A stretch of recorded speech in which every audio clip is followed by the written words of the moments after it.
Brian, talk about some of the charges that were dropped. Is it being read right now? Okay, let's go right into the courtroom.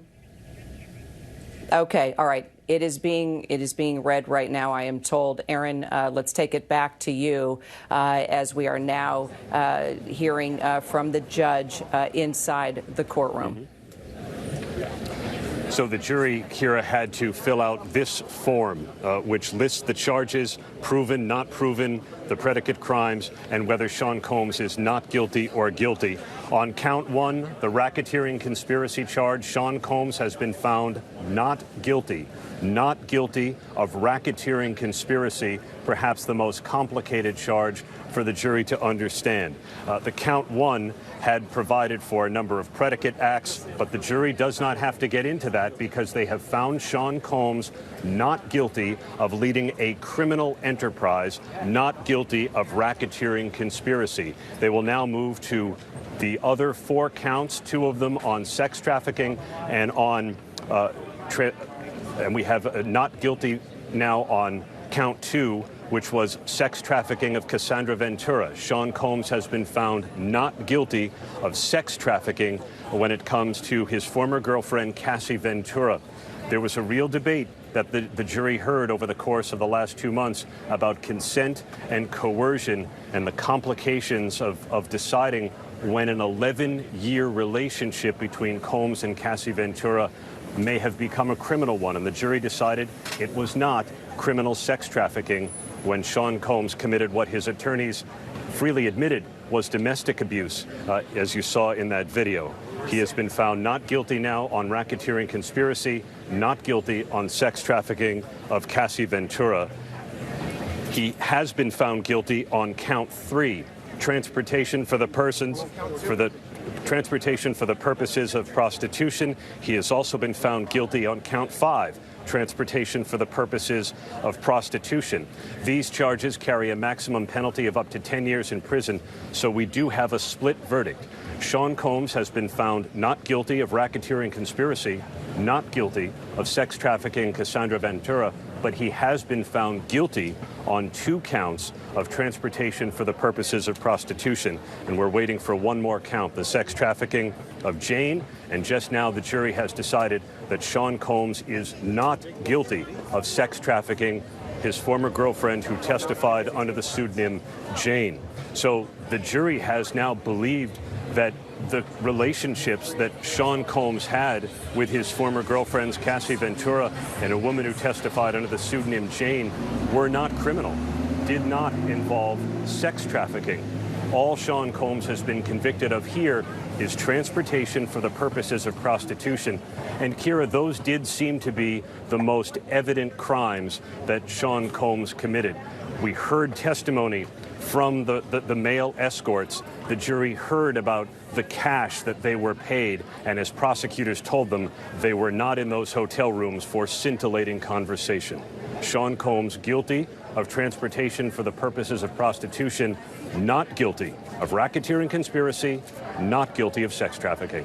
Kira? All right, let's put this in perspective now that we know where Sean Combs has been found guilty and non-guilty. Let's put it into perspective, Brian, on time he will serve. What are we looking at now with regard to years? Of course, we should point out there will be an appeal. He's got plenty of money to do that. But let's take it from where it stands right now. Kira, I'm still trying to wrap my mind around this. I'm not even sure if I would say there would be an appeal, because for Sean Combs and his defense team, this is a massive win. 3 of the counts that had a life sentence possibility are gone. When it comes to transportation to engage in prostitution, the minimum is nothing. There's a theoretical possibility that he walks out on probation. Now, do I think that's going to happen? No, but the max is 10 years.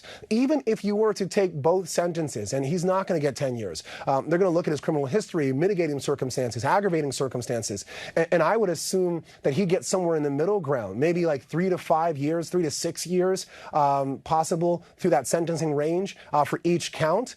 Sean Combs going to trial where he was facing life and being able to walk out with something under 10 years, well under 10 years possibly, that is a victory. Will he appeal? Sure, that's his right to do so, but I don't see an appeal here. I think you take this as a win. You serve the few years that you may get, and you be happy that you didn't get life. I'm somewhat shocked as to the trafficking for Cassie. I thought that might have been a stronger case for the government. I didn't think that they had the RICO, and I definitely didn't think they had the Jane trafficking. But this is, I think it only so many words, and I keep saying it. I think this is a positive result for Sean Combs and his team.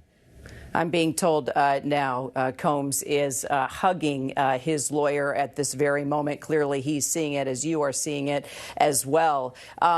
You know, we should point out, Brian, let's look at bigger picture here.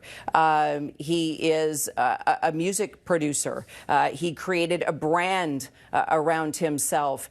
He was a big part of bringing hip hop into the mainstream. There is an entire entertainment business side to this. How do you see, from your experience, this win, as you are saying, for Sean Combs?